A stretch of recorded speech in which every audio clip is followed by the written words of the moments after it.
الحمد لله رب العالمين والعاقبة للمتقين والصلاة والسلام على سيد الأنبياء والمرسلين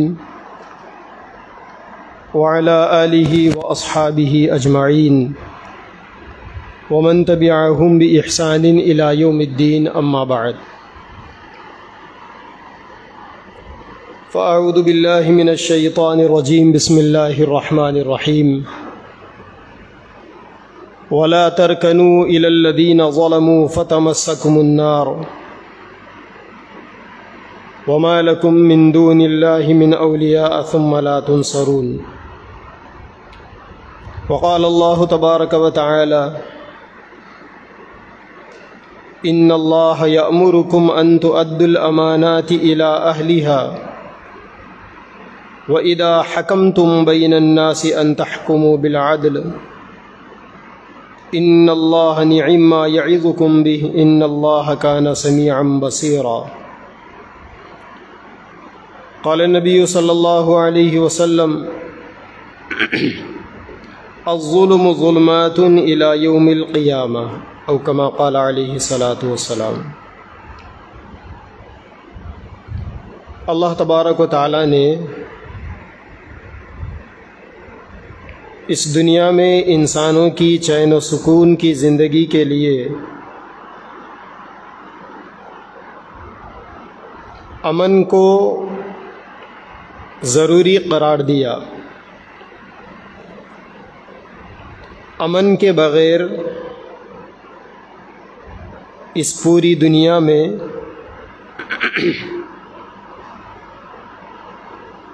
انسانوں کو چین و سکون کی زندگی جینا بہت مشکل ہے، دشوار ہے۔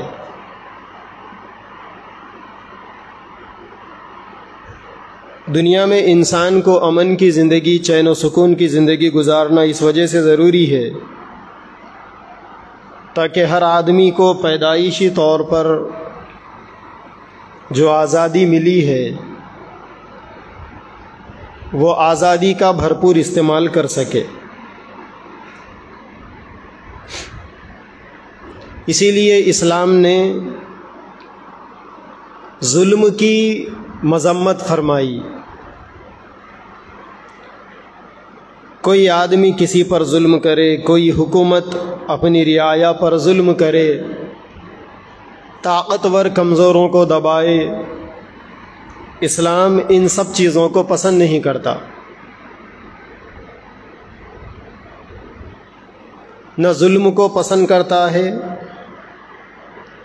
نہ ظالموں کی پشت پناہی، پیٹھ تھپ تھپائی کرتا ہے۔ اسلام کی پاکیزہ تعلیمات کا خلاصہ بیشتر دفعہ وہ حدیث پڑھ کر سنائی جاتی ہے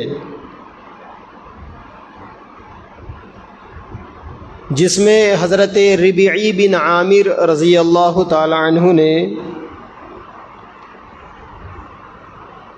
سالار رستم کے سامنے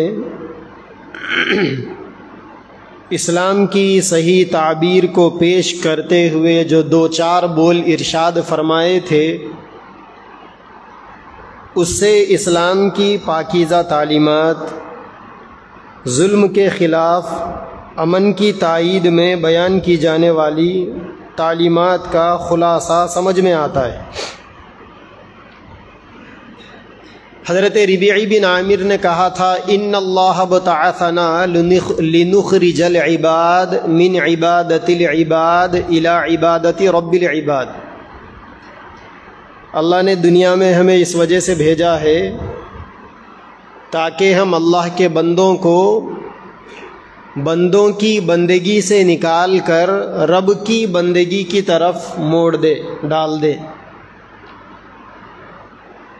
اپنے جیسے لوگوں کو خدا ماننے سے ہٹا کر جس خدا نے انسانوں کو پیدا کیا ہے اس خدا کی عبادت کی طرف لوگوں کو ڈال دے، یہ ہمارے دنیا میں آنے کا مقصد ہے۔ حضرت ربیعی بن عامر رضی اللہ عنہ نے فرمایا ان اللہ بعثنا اللہ نے ہمیں اس وجہ سے دنیا میں بھیجا لنخرج العباد، تاکہ ہم اللہ کے بندوں کو من عبادت العباد، بندوں کی عبادتوں سے نکال کر الی عبادت رب العباد، بندوں کے رب کی عبادت کی طرف لے جائے، ومن جور الادیان الی عدل الاسلام،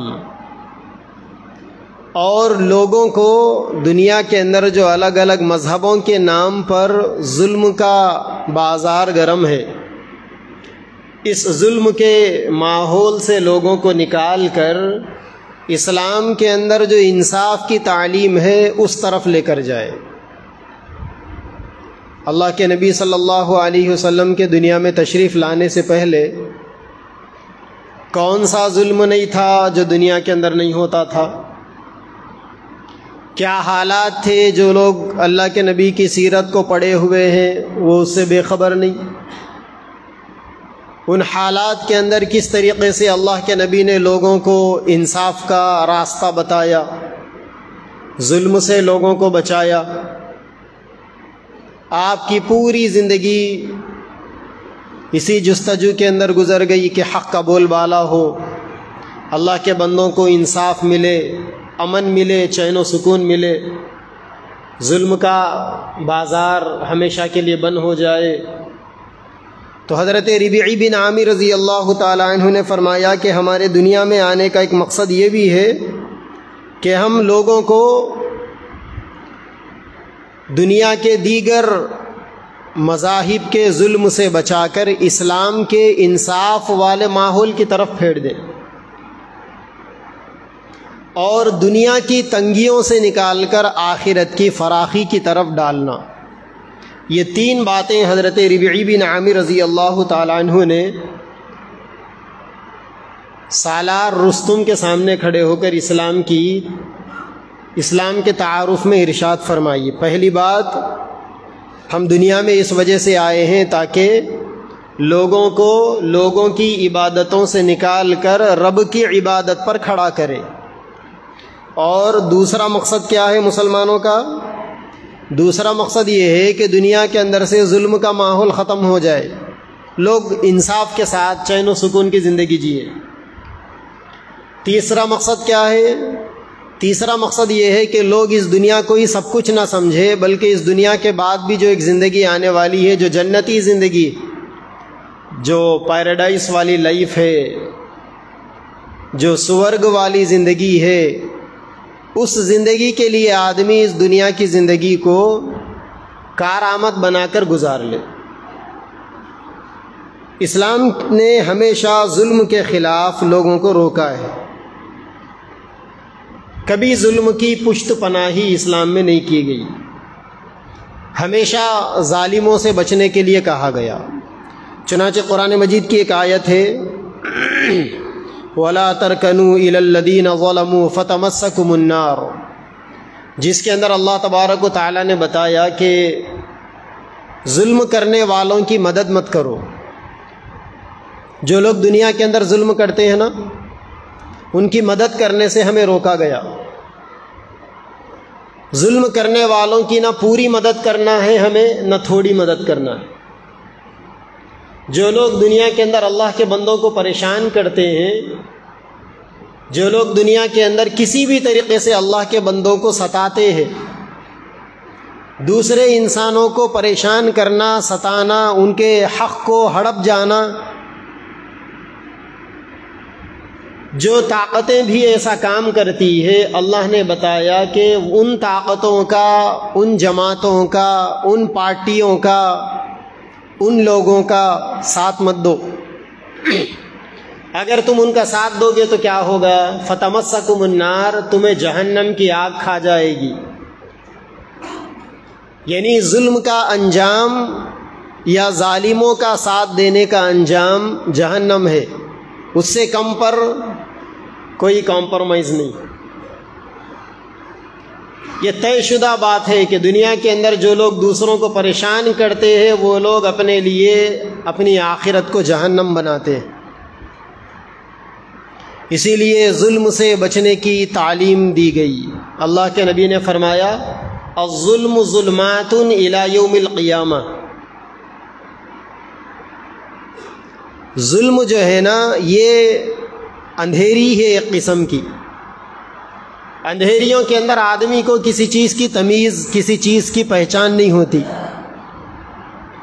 ظلم کو بھی اندھیری بتائی گئی، اور یہ بھی بتایا گیا کہ قیامت کی اندھیریوں میں سے ایک اندھیری ہے ظلم کرنا.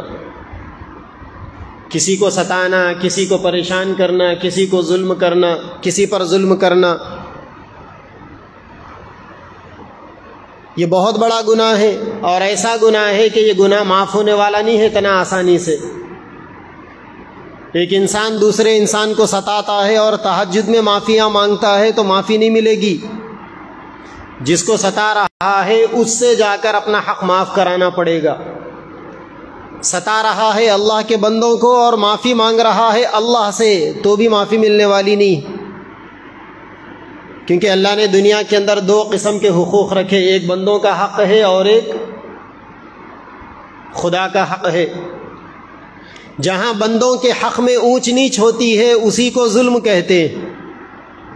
آدمی بندوں کے سلسلے میں ظلم کر رہا ہے اور معافیاں اللہ سے مانگ رہا ہے، عبادتیں بڑی شدت کے ساتھ اللہ کی کر رہا ہے، برابری نہیں ہو سکتی.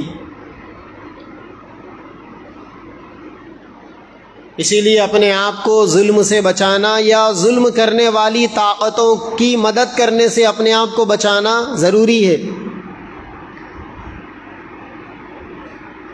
ایک حدیث میں اللہ کے نبی نے فرمایا اتقی دعوت المظلوم، تم جس کو ستاتے ہو، جس پر ظلم کرتے ہو، اس کی بد دعا سے بچو، سامنے والوں کی بد دعاؤں سے بچو، سامنے والوں کے دلوں کو ٹھیس پہنچانے سے بچو. فَإِنَّ لَيْسَ بَيْنَهُ وَبَيْنَ اللَّهِ حِجَابٌ، کیونکہ مظلوم کی بد دعا اور اللہ کے درمیان میں کوئی پردہ نہیں ہوتا. جس انسان پر ظلم ہوتا ہے، جس قوم پر ظلم ہوتا ہے، اس کے دل سے جو آہ نکلتی ہے وہ سیدھے اللہ تک پہنچتی. اسی لیے اللہ تبارک و تعالیٰ نے دنیا کے ظالموں کو للکارتے ہوئے کہا وَلَا تَحْسَبَنَّ اللَّهَ غَافِلًا عَمَّا يَعْمَلُ الظَّالِمُونَ، کہ دنیا کے اندر جو لوگ دوسروں پر ظلم کرنے والے ہیں، دوسروں کو ستانے والے ہیں، دوسروں کے حقوق کو دبانے والے ہیں، وہ یہ نہ سوچے کہ اللہ تعالیٰ ان سے غافل ہے، اللہ دیکھ نہیں رہے. بعض دفعہ ایسا ہوتا ہے کہ ظلم ہوتا ہے، اچانک پکڑ نہیں ہوتی تو آدمی یہ سمجھتا ہے کہ ہم تو مزے میں ہیں، اگر ہم غلطی پر ہوتے تو ہمارے اوپر اللہ کا عذاب آنا چاہیے تھا. نقد اللہ کا عذاب نہیں آتا تو آدمی یہ سمجھتا ہے کہ ہم اچھا کام کر رہے ہیں، دوسروں کو ستا کر، پریشان کر کر، دوسروں کو ڈبا کر، دوسروں کے حقوق کو ختم کر کر. تو ایسے لوگوں کے لیے اللہ نے فرمایا لا تحسبن اللہ غافلا عما يعمل الظالمون، جو لوگ ظلم کرنے والے ہیں اللہ تعالیٰ ان کے ظلم سے غافل نہیں ہے، سب معلوم ہے اللہ تعالیٰ کو. لیکن کیا ہو رہا ہے؟ انما یؤخرهم لیوم تشخص فیہ الابصار، اللہ تبارک و تعالیٰ ان کو ایسے دن تک مہلت دیے جا رہے ہیں جس دن انسانوں کی آنکھیں پھٹی کی پھٹی رہ جائے گی. آخرت کے دن تک اللہ تعالیٰ بعض ظالموں کو مہلت دیتے ہیں، ڈھیل دے دیتے ہیں. اس سے آدمی دھوکے میں آ کر یہ سمجھتا ہے کہ ہم چنا ڈنگر نیست، میرے جیسا کوئی نہیں ہے. یہی ظلم کا پارا جب انسان کے دماغ پر چڑھتا ہے، طاقت کا جب پارا انسان کے دماغ پر چڑھتا ہے تو آدمی اپنے آپ کو فرعون بنا بیٹھتا ہے. اچھی صحت مل گئی، دولت مل گئی، شہرت مل گئی، عزت مل گئی، سیاست مل گئی، حکومت مل گئی، اقتدار مل گیا، پاور مل گیا، پھر کیا ہے؟ سامنے والوں پر ظلم شروع. اور ظلم پر اللہ کی طرف سے مہلت پر مہلت مل رہی ہے. یہ سمجھ رہا ہے کہ میں بڑا اچھا کام کر رہا ہوں، یہ سمجھ رہا ہے کہ میں ناقابل تسخیر طاقت ہوں، کوئی میرا کچھ بگاڑ نہیں سکتا، میرا کچھ نقصان نہیں کر سکتا. اللہ تعالیٰ کہہ رہے ہیں کہ ہم تو مہلت دے رہے ہیں، انما یؤخرہم لیوم تشخص فیہ الابصار، جس دن اللہ تعالیٰ کے انصاف کو دیکھ کر، اللہ کے عذاب کو دیکھ کر، اللہ کی پکڑ کو دیکھ کر لوگوں کی آنکھیں پھٹی کی پھٹی رہ جائے گی، ہم اس دن تک لوگوں کو مہلت دے رہے ہیں، یہ بات بتا رہے ہیں اللہ تعالیٰ۔ اسی لیے مسلمانوں کی بنیادی ذمہ داری ہے کہ نہ کسی پر ظلم کرنا ہے، نہ کسی ظالم کی مدد کرنا ہے، اور نہ کسی کو اپنے اوپر ظلم کرنے کی اجازت دینا ہے۔ نہ اتنے میٹھے بنو کہ جو دیکھے وہ کھا لے، نہ اتنے میٹھے بنو کہ جو دیکھے وہ کھا لے، اور نہ اتنے کڑوے بنو کہ جو کھا لے وہ تھوکے۔ اتنے زیادہ کمزور بھی نہیں بننا ہے کہ ہر کوئی آ رہا ہے آ کر ہاتھ صاف کر کر جا رہا ہے، آ بیل مجھے مار، ہوتا ہے نا ایسا۔ عام طور پر تو ہماری قوم کی ایسی حالت ہو گئی آج کے، آ بیل مجھے مار۔ حالات کو فیس کرنے کی ہمت نہیں، حالات کا مقابلہ کرنے کی ہمت نہیں، بزدلی کی وجہ سے۔ ایک دل میں ایمان اور بزدلی ایک ساتھ جمع نہیں ہو سکتے۔ مسلمانوں کے دماغ تو وہ دماغ ہوتے ہیں جس کے اندر ہر سوال کا جواب ہوتا ہے، جس کے اندر ہر قسم کے حالات سے نمٹنے کا حوصلہ ہوتا ہے، ہمت ہوتی۔ دنیا میں حالات آتے رہتے ہیں، جاتے رہتے ہیں۔ کامل اور مکمل انسان وہ ہے جو حالات کا ڈٹ کر مقابلہ کرے۔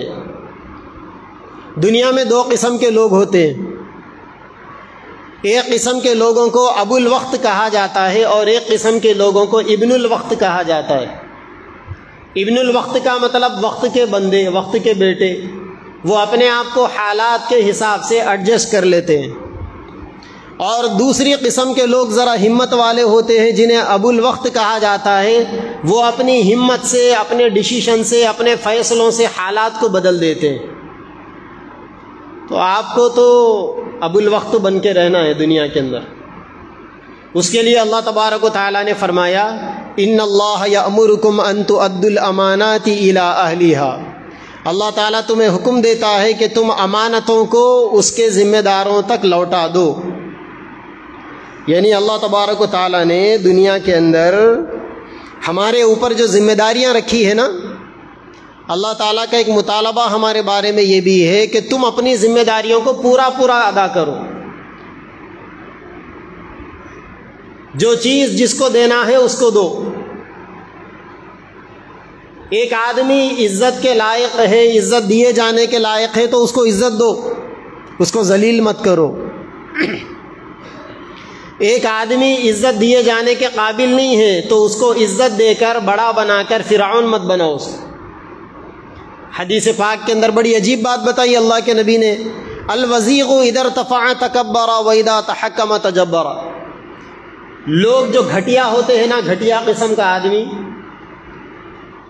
دنی الفطرت، خسیس الطبع، گری ہوئی طبیعت کے انسان ہوتے ہیں بعض دنیا میں۔ اگر آپ گھٹیا قسم کے انسان کو رسپیکٹ دو گے، عزت دو گے تو تکبر کرنا شروع کرے گا وہ۔ اگر آپ شریف انسان کو عزت دو گے تو بدلے میں وہ بھی آپ کو عزت دے گا۔ اگر آپ ایسے ویسے آدمی کو عزت دو گے تو وہ یہ سمجھے گا کہ ارے میں عزت کے قابل ہوں، سامنے والوں کو وہ نیچا دکھانا شروع کرے گا، سامنے والوں کی کرٹیسائز کرے گا وہ۔ تو اللہ کے نبی نے فرمایا کہ جو گھٹیا انسان ہوتا ہے اگر اس کو عزت دی جائے تو وہ تکبر کرنے لگتا ہے، اور اگر اس کو بڑا بنا دیا جائے، لیڈر بنا دیا جائے تو پھر وہ لوگوں پر ظلم کرنے لگتا ہے۔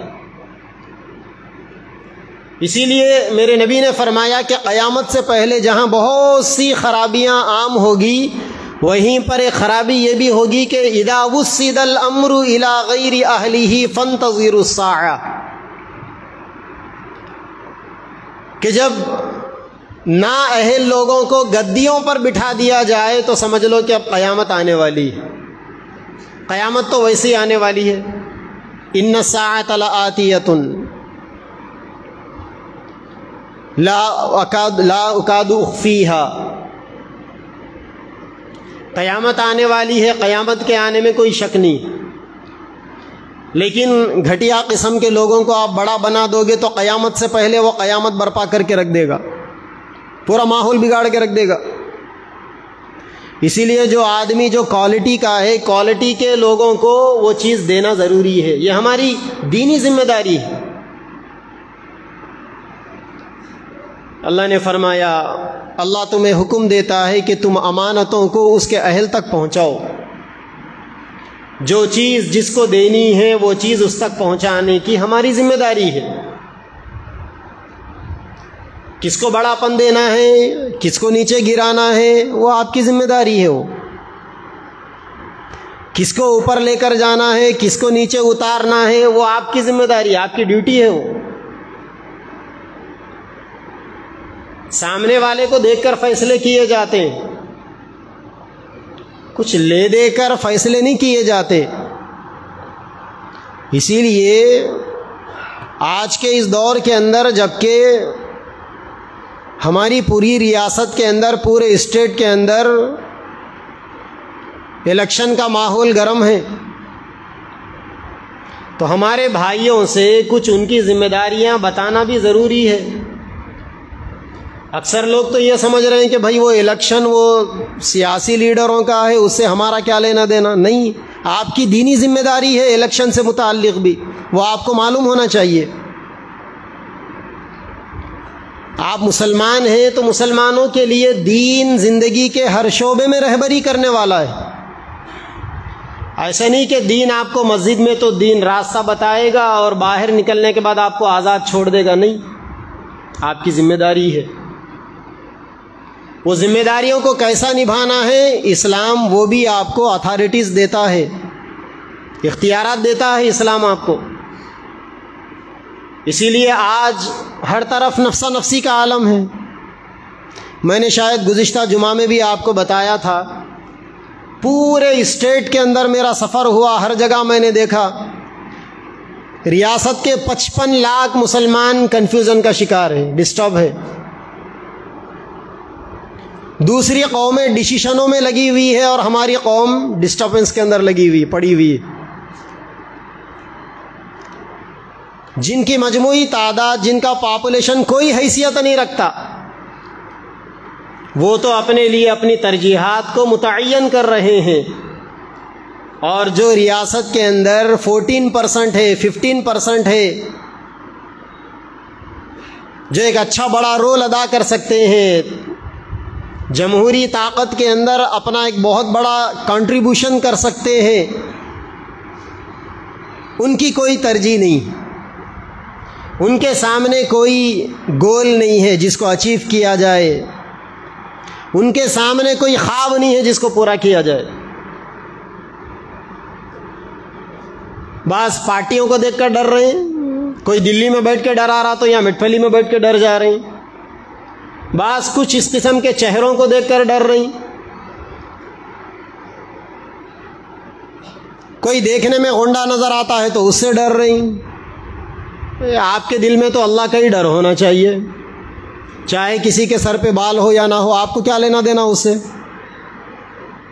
آپ کے دل میں اللہ کا ڈر ہونا چاہیے۔ اگر حالات آ کر سر کے اوپر کھڑے ہو جاتے ہیں تو ہمیں یہ دیکھنا چاہیے کہ اسلام ہماری کیا رہبری کرتا ہے، اسلام ہمیں ان حالات سے نکلنے کا کیا راستہ بتاتا ہے۔ قرآن مجید میں اللہ تبارک و تعالیٰ نے فرمایا وَأَعِدُّوا لَهُم مَّا اسْتَطَعْتُم مِّن قُوَّةٍ وَمِن رِّبَاطِ الْخَيْلِ تُرْهِبُونَ بِهِ عَدُوَّ اللَّهِ وَعَدُوَّكُمْ وَآخَرِينَ مِن دُونِهِمْ لَا تَعْلَمُونَهُمْ اللَّهُ يَعْلَمُهُمْ۔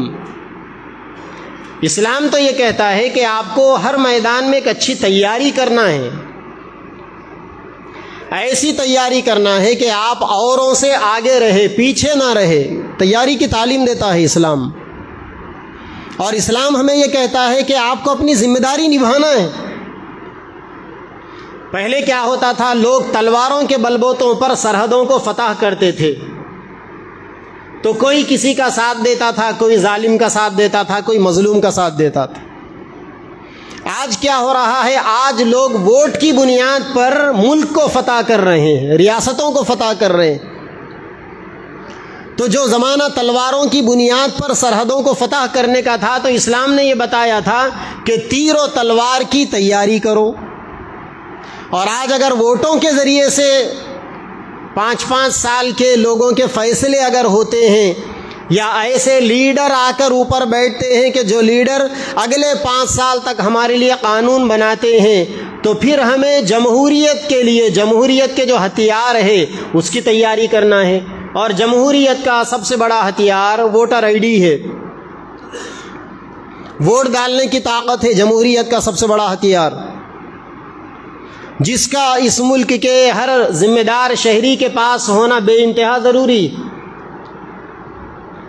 الیکشن کمیشن کی طرف سے ہر سال اعلان ہوتا ہے کہ جو لوگ 17-18 سال کے ہو گئے وہ ووٹر لسٹ میں اپنا نام شامل کروا لیں۔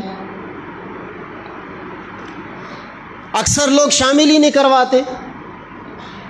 ابھی گورنمنٹ کے جو ڈاٹا سامنے آ رہے ہیں میڈیا کے حوالے سے یا الیکشن کمیشن کے حوالے سے، اس قسم کے ڈاٹے کو اگر سامنے رکھ دیا جائے تو بڑی عجیب و غریب چیزیں ہمارے سامنے آتی ہیں۔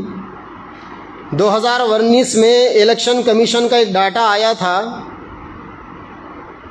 کہ اس ملک کے اندر 3,36,00,000 ایسے نوجوان تھے 2019 میں، 3,36,00,000 جن کی عمر 18 سال ہو گئی تھی، مگر انہوں نے اپنا ووٹر آئی ڈی نہیں بنایا تھا اب تک۔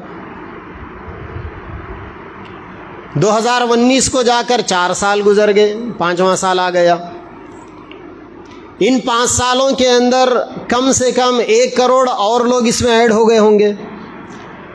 تو سیدھا مطلب یہ ہے کہ اس ملک میں 4.5 سے 5 کروڑ لوگ ایسے ہیں جو ووٹ ڈالنے کی عمر کے تو ہو گئے، لیکن اب تک انہوں نے ووٹ ڈالنے کے لیے اپنی جو اتھارٹی ہے استعمال کرنے کی، جو طاقت ہے ووٹر لسٹ میں نام شامل کروانے کی، اس کو انہوں نے اب تک استعمال نہیں کیا۔ 2014 میں جو الیکشن ہوا تھا، جس نے اس ملک کی تاریخ کو بدل دیا، جو روزانہ کھانے والے ہیں، چبوتروں پر ٹھہر کر مسخرہ پن کرنے والے ہیں، ہوٹلوں کے سامنے ٹھہر کر تبصرے کرنے والے ہیں، پھر جا کر اپنی نیند اپن سونے والے ہیں، ان کو کچھ نہیں پتا کہ 2014 کے بعد سے اب تک اس ملک میں کیا کیا بدلا۔ یا اگر انہیں پتا بھی ہوگا تو وہی پتا ہوگا جو انہیں میڈیا دکھانا چاہتا ہے۔ لیکن جو لوگ حالات کو مائکروسکوپک میں ڈال کر دیکھنا چاہتے ہیں، جو لوگ حالات کو باریکی سے دیکھتے ہیں، جن کو عادت ہے چیزوں کو سنجیدگی سے، گہرائی سے دیکھنے کی، اللہ سے وہ نظر بھی مانگنی چاہیے۔ ہمارے نبی کی خاص دعاؤں میں ایک دعا یہ بھی تھی، اللہم ارینی حقائق الاشیاء کما ہی، اے اللہ چیزیں جیسی ہے ویسا ہی دیکھنے کی مجھے توفیق دیجیے، دکھائیے ویسا۔ بعض دفعہ ایسا ہوتا ہے کہ چیز الگ ہوتی ہے، ہم اس کو الگ دیکھتے ہیں، اچھی چیز کو ہم بری سمجھ لیتے ہیں بعض دفعہ، پھر بعد میں ہمیں اپنی غلطی کو مانتے ہوئے یہ کہنا پڑتا ہے کہ ارے مجھ سے ذرا غلط فہمی ہو گئی، میں ذرا غلط سمجھ لیا تھا۔ اور بعض دفعہ بری چیزوں کو ہم اچھی سمجھ لیتے ہیں، تو پھر بعد میں جب ٹھوکر لگتی ہے تو آدمی کو کہنا پڑتا ہے غلطی ہو گئی تھی، ٹھوکر لگ گئی تھی، جس پہ بھروسہ کیا تھا انہی نے دھوکہ دے دیا۔ اسی لیے اللہ تعالیٰ سے یہ بصیرت بھی مانگنے کی ضرورت ہے کہ کون سی چیز کیسی ہے ویسا دیکھو۔ اس کے لیے تھوڑا اللہ سے مدد مانگنا، اس کے لیے تھوڑا اپنے دماغ پر زور ڈالنا، کوئی بڑا زیادہ مسئلہ نہیں۔ دماغ اگر آدمی کا ورکنگ موڈ میں ہے، کام کرنے والا ہے اگر، تو چیزوں کو سمجھنا بہت آسان ہے۔ الٹے ہاتھ کا کھیل، الٹے ہاتھ کا کھیل کا مطلب معمولی چیز ہے، بڑی چیز نہیں ہے۔ تو 2014 کے اندر اس ملک کے اندر 83 کروڑ 41 لاکھ ووٹر تھے، پورے ملک کے اندر 83 کروڑ 41 لاکھ ووٹر، ان میں سے صرف 55 کروڑ لوگوں نے ووٹ ڈالا تھا۔ ملک کی آبادی ہے 140 کروڑ اور ووٹ ڈالنے والے کتنے ہیں؟ 55 کروڑ۔ کتنے لوگوں نے ووٹ نہیں ڈالا؟ اگر آپ فیصد میں جائیں گے تو 40% سے زیادہ لوگوں نے ووٹ نہیں ڈالا جن کا ووٹر آئی ڈی کارڈ بنا ہوا تھا۔ 140 کروڑ میں 82-83 کروڑ لوگوں کے پاس ووٹر آئی ڈی ہے۔ 82-83 کروڑ لوگوں کے اندر بھی صرف 55 کروڑ لوگوں نے ووٹ نہیں ڈالا، تو لگ بھگ 28 کروڑ لوگوں نے 55 کروڑ نے ووٹ ڈالا، 28 کروڑ لوگوں نے ووٹ نہیں ڈالا۔ یعنی آئندہ 5 سال کے لیے اللہ نے ان کو اختیار دیا تھا کہ تم اپنی مرضی سے اپنی پارٹی کو چن سکتے ہو، لیڈر کو چن سکتے ہو، لیکن انہوں نے کتنی مجرمانہ غفلت کے ساتھ پہلے تو کروڑوں لوگوں نے ووٹر آئی ڈی نہیں بنایا، دوسرا جن لوگوں کا ووٹر آئی ڈی تھا انہوں نے اپنی ووٹ کی طاقت کا استعمال نہیں کیا۔ اور پھر ایسے لوگوں کو کیا حق بنتا ہے کہ کل کو حالات کے اوپر یہ آنسو بہائے، حالات ایسے ہو گئے، حالات ایسے ہو گئے، مسلمانوں پہ ظلم ایسا ہو رہا، یہ ایسا ہو رہا، وہ ایسا ہو رہا۔ بھئی آپ کو کیا حق ہے یہ سب رونے کا، یہ سب بولنے کا؟ آپ نے اپنے ووٹ کی طاقت کا استعمال ہی نہیں کیا، آپ نے اس کو معمولی سمجھا۔ کم سے کم آپ مسلمان ہیں، یہ تو سمجھ لیتے کہ اسلام آپ کو یہاں پر کیا گائیڈ کرتا ہے، کیا بتاتا ہے، کیا رہبری کرتا ہے، آپ نے اس کو معلوم کرنے کی کوشش ہی نہیں کی۔ ووٹ ایک گواہی ہے، ووٹ ایک شہادت ہے۔ میرے نبی نے فرمایا کہ اسلام میں شرک کے بعد سب سے بڑا گناہ جھوٹی گواہی دینا ہے۔ اگر کوئی آدمی چند 100 روپئے لے کر، چند 1000 روپئے لے کر اگر اپنی ضمیر کی آواز کے خلاف، اپنے دل کی آواز کے خلاف کسی پارٹی کو، کسی لیڈر کو ووٹ دے رہا ہے تو گویا وہ جھوٹی گواہی دینے کا گناہ کر رہا ہے اور اسے وہ معمولی سمجھ رہا ہے، جبکہ اسلام یہ کہہ رہا ہے کہ یہ اتنا بڑا گناہ ہے کہ اللہ کے مقابلے میں کسی کو خدا بنانے کے بعد دنیا میں سب سے بڑا گناہ جھوٹی گواہی، اور ہم غفلت کے اندر پڑے ہوئے۔ اسی لیے میرے بھائیوں، الیکشن آ رہا ہے۔ میں نے گزشتہ جمعہ میں بھی کہا کہ آئندہ کا الیکشن مستقبل کے، فیوچر کے ہندوستان کو طے کرے گا کہ وہ کیسا ہوگا۔ وہ رونا بند کر دیجئے کہ انگریز آئے تھے یہاں پر، ہم کو غلام بنائے تھے، ہمارے بڑوں نے قربانیاں دی، انگریزوں کی غلامی سے نکالا، لیکن انگریزوں سے زیادہ بڑی غلامی کے اندر آپ پھنسے ہوئے ہیں، جہاں آپ محفوظ نہیں ہیں، جہاں آپ کا دین محفوظ نہیں، جہاں آپ کی مسجدیں محفوظ نہیں، جہاں راستہ چلتے چلتے آپ کو مار دیا جاتا ہے موب لنچنگ کے ذریعے، جہاں گورنمنٹ کی طرف سے کھلے انداز میں غنڈہ گردی ہوتی ہے، بغیر کسی پرشاسن کے، بغیر کسی قاعدے قانون کے آپ کی پراپرٹیوں پر بلڈوزر چلائے جاتے ہیں، آپ کے سیوک، آپ کے رکھوالے وردی پہنے ہوئے کسی ٹرین میں ریوالور نکال کر آپ کو شوٹ کر دیتے ہیں نام پوچھ کر کے یہ مسلمان۔ کیا نہیں بدلا گزشتہ 2014 سے لے کر اب تک؟ کب جاگیں گی ہماری قوم؟ کب نیند سے بیدار ہوگی؟ کب اپنے حقوق کا مطالبہ کرے گی؟ اور بڑی عجیب بات آپ کو بتاؤں، حیرت ہوگی سن کر، گزشتہ چند مہینوں میں پورے ملک میں 2 کروڑ مسلمانوں کے نام ووٹر لسٹ سے غائب کر دیے گئے اور خبر ہی نہیں ہمارے لوگوں کو۔ 2 کروڑ لوگوں کے نام غائب کر دیے، خبر ہی نہیں۔ آپ کی اپنی کانسٹیٹنسی میں کتنے ہیں مسلمان معلوم ہے؟ پاپولیشن آپ کا کتنا ہے؟ کسی سے بھی پوچھو تو یہ کہے گا کہ ہوں گے 20-30 ہزار، پورے 72,000 ہے آپ، 72,000۔ اور 2018 میں آپ ووٹر لسٹ میں آپ کی تعداد کتنی تھی؟ 14,000، 13,700 چلر، 72,000 آپ کا پاپولیشن ہے۔ اور آپ کے اتنے بڑے شہروں میں، کروٹلا، مٹپلی میں، منڈلوں کی بات نہیں کر رہا ہوں میں، دیہاتوں کی، 13-14,000 مسلمان، خبر ہی نہیں ہے کہ کہاں ہمارے نیچے سے زمین کھسکا دی جا رہی۔ اس وقت بھی ہم چیخ چیخ کر بول رہے تھے کہ 10,000 سے زیادہ تمہارے نام ووٹر لسٹ سے غائب ہو گئے، کوئی سننے والا ہی نہیں تھا، اللہ کا بندہ۔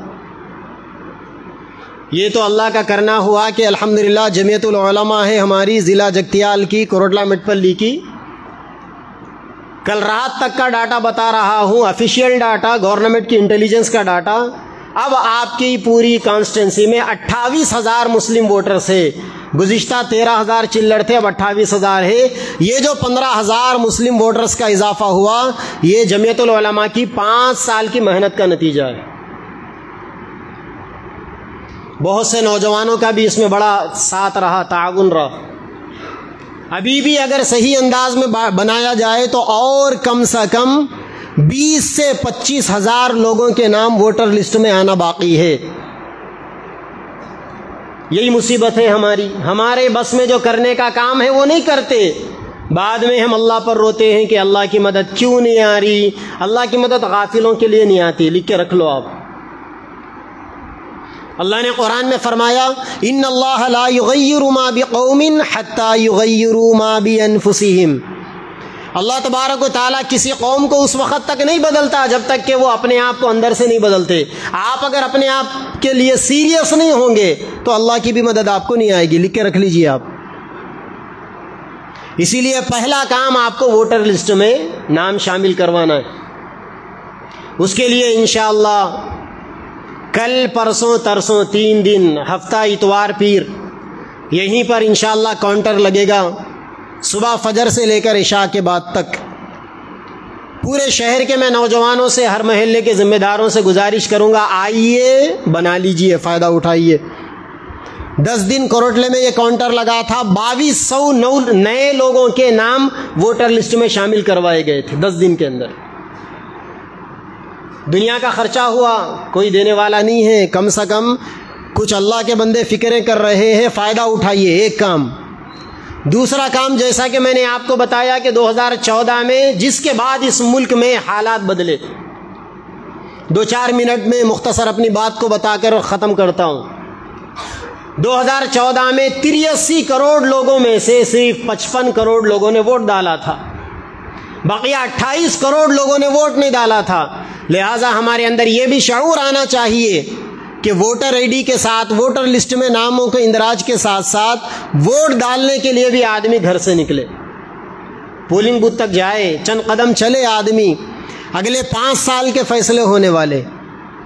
اچھا، وہاں جا کر کیا کرنا ہے وہ آپ کی مرضی۔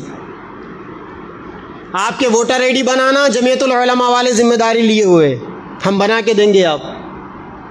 آپ کو ترغیب دلانا، توجہ دلانا، مینیج کرنا، سمجھانا، گھر سے نکالنا، پولنگ بوتھ تک آپ کو پہنچانا اور وی وی پیٹ کے سامنے آپ کو کھڑا کرنا ہماری ذمہ داری۔ اگر آپ ذمہ داری نہیں لیتے تو ہم آپ کو اس میں دھکا دیں گے، پیچھے سے مدد کریں گے آپ۔ وہاں جا کے کس کو بٹن دبانا وہ آپ کی مرضی ہے، وہ ہم نہیں بول سکتے ہو، اور آپ بولنے بھی نہیں دیتے ہم کو۔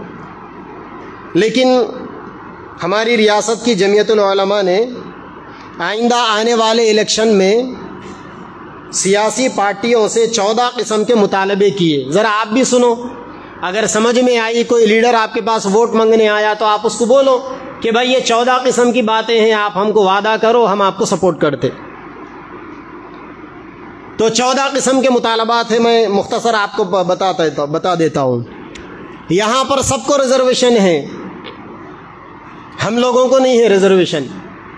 12 کا وعدہ کرے تھے ایک صاحب، پھر بول رہے ہیں اب اگلی مرتبہ آئے تو 12 دیتے بول کے، لیکن ایک صاحب 4 دیے تھے، وہ بھی کورٹ میں کیس چل رہا، شاید آپ کو معلوم، کم سے کم میری مسجد کے مصلیوں کو تو معلوم ہے کہ کیونکہ ایک دفعہ وہ جو کورٹ میں جو کیس چل رہا ہے اس کو بھی جمعیت العلماء والے لڑ رہے ہیں۔ ایک دفعہ وکیلوں کی فیس کے واسطے یہاں دستی فنڈ بھی ہوا تھا، آپ لوگوں نے تعاون بھی کیا تھا، تو آپ ہی حضرات کے روپیہ 2 روپے کے تعاون سے وکیلوں کی فیسیں نکل رہی ہے۔ اور یہ جو 4% ریزرویشن جو ہمارے اسٹیٹ میں لاگو کیا گیا تھا، اس کی وجہ سے لاکھوں بچے مسلمان ڈاکٹر انجینئر بنے۔ تو جمعیت العلماء کا یہ مطالبہ ہے، مسلمانوں کے اندر جو بیکورڈ کلاس کے جو لوگ ہیں نا، بہت سے غریب بھی ہیں نا مسلمانوں میں،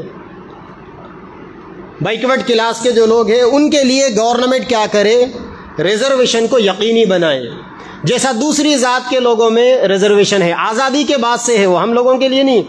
حالانکہ ہمیں اس ملک کا سب سے زیادہ کمزور سمجھا جاتا ہے۔ سچر کمیٹی کی رپورٹ آپ پڑھ لیجئے، ملک کے اندر سب سے زیادہ غیر تعلیم یافتہ، سب سے زیادہ غریب مسلمانوں میں ہے۔ یہ بات ہم میں سے ہر مسلمان کو معلوم ہونی چاہیے۔ جمعیت العلماء نے یہ بھی مطالبہ کیا ہے کہ بھائی کسی قوم کے آدمی کو اگر آپ گالی دے دیے یعنی ان کی بھاشا میں، تو الٹراسٹی ایکٹ کے ذریعے سے مقدمہ بک ہوتا ہے۔ تو جمعیت العلماء نے سیاسی پارٹیوں سے مطالبہ کیا کہ ایسا ایک قانون مسلمانوں کے واسطے بھی بناؤ کہ اگر کوئی مسلمانوں کو گالی دیا تو اس پر بھی کیس بک ہوگا۔ اسی طریقے سے آپ دیکھ رہے ہیں کہ گزشتہ ایک کتے نے حیدرآباد میں بیٹھ کر ہماری نبی کی شان میں گستاخی کی، بھونکا وہاں سے۔ مسلمانوں کے جذبات کا مجروح ہونا، مسلمانوں کی جانب سے کسی قسم کے ریاکشن کا آنا، پھر بھی مسلمانوں نے بڑے صبر کا مظاہرہ کیا۔ جمعیت العلماء آنے والی گورنمنٹوں سے جو مسلمانوں کا ووٹ چاہتی ہے، ان سے یہ مطالبہ کرتی ہے کہ آپ ہم سے یہ وعدہ کیجئے کہ کسی بھی مذہبی آدمی کی شان میں کوئی بھی اگر گستاخی کرے گا، صرف مسلمانوں کے لیے نہیں، ہمارے اس ملک میں جتنے، اس ریاست میں جتنے بھی مذہب کے ماننے والے ہیں، ان کے جتنے بھی بڑے ہیں، کوئی بھی آدمی اگر ان کی شان میں گستاخی کرے گا، برا بھلا بولے گا یا ان کے بارے میں کارٹون وغیرہ بنا کر ڈالے گا، تو اس کے خلاف میں فوری مقدمہ بک کر کر فاسٹ ٹریک عدالت کے اندر کیس چلایا جائے اور ملزم کو سزا دی جائے۔ اسی طریقے سے جمعیت العلماء کا ایک مطالبہ یہ بھی ہے کہ جو مذہبی عبادت گاہیں ہیں، ان عبادت گاہوں کا تحفظ ہونا چاہیے۔ ابھی آپ نے گزشتہ اخباروں میں دیکھا، میڈیا میں بھی دیکھا، جس سے مسلمانوں کے دلوں کو ٹھیس پہنچنا بدیہی بات تھی کہ شمشاباد کے علاقے کے اندر ایک سرفرے کلکٹر صاحب رات آئے، پولیس فورس کو لگایا، مسجد کے اوپر بلڈوزر لگا کے صاف کر دیا اس کو۔ اب اس کے بعد مقدمہ لڑ لیتے بیٹھو، اسٹرائک کر لیتے بیٹھو، نعرے لگا لیتے بیٹھو۔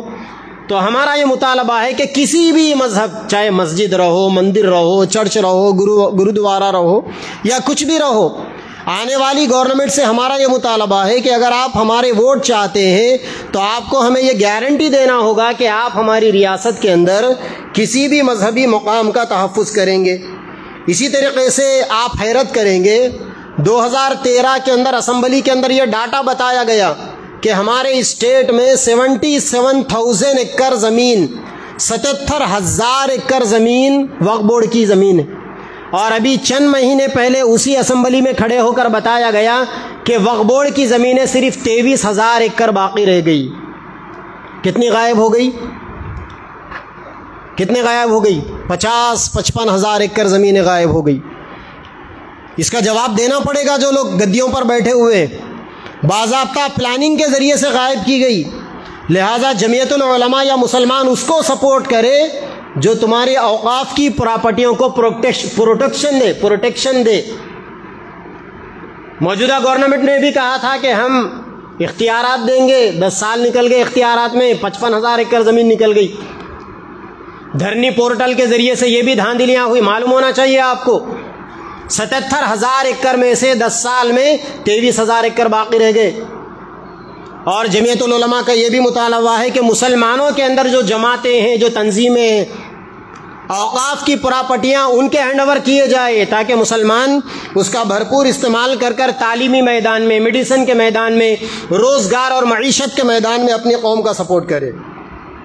اسی طریقے سے جمعیت العلماء کا ایک مطالبہ یہ بھی ہے کہ تمام مذہبی لوگوں کو، جس کے اندر امام ہے، مؤذن ہے، پجاری ہے، پنڈت ہے، پاسٹر ہے، سارے لوگوں کے لیے گھر دیے جائیں۔ ڈبل بیڈ روم میں نہیں دے سکتے تھے۔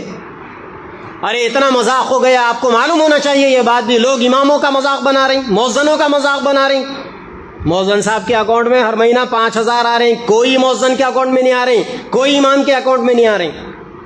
پورے 9 سال کا ڈاٹا نکال کر آپ دیکھ لیجئے، اگر سال میں کسی کے اکاؤنٹ میں 4 مہینے آ گئے تو بہت ہو گیا، مگر پورا پروپیگنڈا وقف بورڈ کی جانب سے 12 مہینے کا کیا جاتا۔ خالی یہ پروپیگنڈا ہے، جھوٹی باتیں ہیں کہ اکاؤنٹ میں آ رہے، چیک کرو سب کا ڈاٹا۔ کیا مؤذن صاحب کبھی آئے آپ کو سال کے 12 مہینے؟ کسی کو نہیں آئے۔ میرے پاس پورے 7-7.5 ہزار کا ڈاٹا ہے میرے پاس۔ لیکن ساتھ ہی ساتھ دوسری قوم کے جو ہے نا گرین زمرے کے اندر فرسٹ تاریخ کو 20,000 ان کے اکاؤنٹ کے اندر آ جاتے ہیں۔ کیسا آپ کے ساتھ وشواس گھات ہو رہا، کیسا آپ کے دھوکے کے ساتھ چننا لگایا جا رہا، معلوم ہونا چاہیے آپ۔ اس لیے جمعیت العلماء کا مطالبہ ہے کہ یہ دھوکے بازیاں بند ہوں. آنے والی گورنمنٹ اگر ہمارے 55 لاکھ ووٹ چاہیے، یہ پہلے آپ کو گارنٹی دینا پڑے گا. اسی طریقے سے مسلمانوں کے اندر جو سنگ تراش ہے نا، جنہیں پتھر پوڑ سید کہا جاتا ہے، ان کی حالت ہمارے ریاست میں بڑی خراب ہے. ان کے لیے بھی آسرا پینشن کا اعلان کیا جائے. اسی طریقے سے گزشتہ 10 سالوں میں 12,000 کروڑ روپے بجٹ مسلمانوں کے لیے سینکشن ہوا، اور اس کے اندر سے 20% بھی یوز نہیں ہوا، پورا ریپلیس ہو گیا، واپس چلے گیا. جمعیت العلماء یہ مطالبہ کرتی ہے کہ پہلے تو بجٹ کو بڑھاؤ، اور جو بجٹ ہے اس کو ریپلیسمنٹ کرنے کی کوئی ضرورت نہیں ہے. مسلمانوں کے لیے اگلے بجٹ ایئر کے اندر اس کو ایڈ کرنا چاہیے. اسی طریقے سے مائنارٹیز کے لیے اور مسلمانوں کا جو یہاں پر جو فیصد ہے، اس حساب سے ہمیں MLA MP کے لیے اور کارپوریٹر کونسلر کے لیے چیئرمین کے لیے سیٹ الاٹمنٹ کیے جائے. عجیب بات ہے کہ لاکھوں کی تعداد میں مسلمان ہیں اور مسلمانوں کی کوئی سیاسی نمائندگی ہی نہیں ہے. کوئی بھی پارٹی دینے سے ان کو ہمارے ووٹ تو چاہیے، لیکن ہمارا لیڈر نہیں چاہیے انہیں. لہٰذا 55 لاکھ مسلمانوں کا اگر فیصد دیکھا جائے تو کم از کم آپ کی ریاست کے اندر 30-35 مسلم MLA ہونے چاہیے آپ. اسی لیے مسلمانوں مہرے مت بنو، بیوقوف مت بنو، اور اپنے ووٹ کی طاقت کو استعمال کرو، سمجھو، فری میں مت بک جاؤ. ان دلالوں کی باتوں میں بھی مت آ جاؤ جو جھوٹی باتیں بول کر لیڈروں کو فرعون کے مرتبے تک پہنچاتے ہیں. آپ کا حق ہے، آپ ملک میں ٹیکس پیئر ہے، پورا اختیار ہے آپ کو. اپنے ڈیمانڈز رکھو، ان ڈیمانڈز کو جو قبول کریں گے ان کو ووٹ ڈالو. کوئی آپ کا رشتہ دار نہیں ہوتا، کوئی آپ کا دشمن نہیں ہوتا، یاد رکھیں. کوئی کتنا بھی کٹر آ جائے آپ کا کچھ نہیں بگڑے گا. اللہ آپ کی حفاظت کرنے والا ہے، یہ بات آپ کے دماغوں میں بیٹھی ہوئی رہنی چاہیے. اسی لیے اپنی طاقت کو پہچانو. اگر آپ اپنے آپ کو نہیں پہچانتے تو پھر کوئی آپ کو نہیں پہچانیں گے. اسی لیے میں نے گزشتہ جمعہ میں کہا تھا نا کہ 55 لاکھ مسلمانوں کے ووٹوں سے مستغنی ہو کر ہر سیاسی جماعت ہماری ریاست میں گدی پر بیٹھنے کا خواب دیکھ رہی. سمجھداری کے ساتھ، آپسی مشوروں کے ساتھ، آپسی اتحاد کے ساتھ اور اپنی ووٹ کی طاقت کے ساتھ یہ کام کرو. اللہ تعالیٰ آپ کی مدد کرے. ابھی بھی کہہ رہا ہوں کہ ہم یہ نہیں کہتے کہ کس کو ووٹ ڈالنا. یہ چند ڈیمانڈز ہے، انشاءاللہ ان ڈیمانڈز کو ہم باضابطہ پرنٹ نکال کر مسجدوں کے سامنے بھی لگائیں گے، واٹس ایپ پر بھی اس کو وائرل کریں گے. جو جماعتیں ہمارے ڈیمانڈز کو ایکسیپٹ کرے گی ہم ان کو سپورٹ کریں گے، اور اگر جو آنکھیں بند کر چلے جائے گی تو ہمیں بھی آنکھ بند کرنا آتا ہے. اللہ تبارک و تعالی ہم سب کو صحیح سمجھ بوجھ عطا فرمائے. وآخر دعوانا الحمدللہ رب العالمین.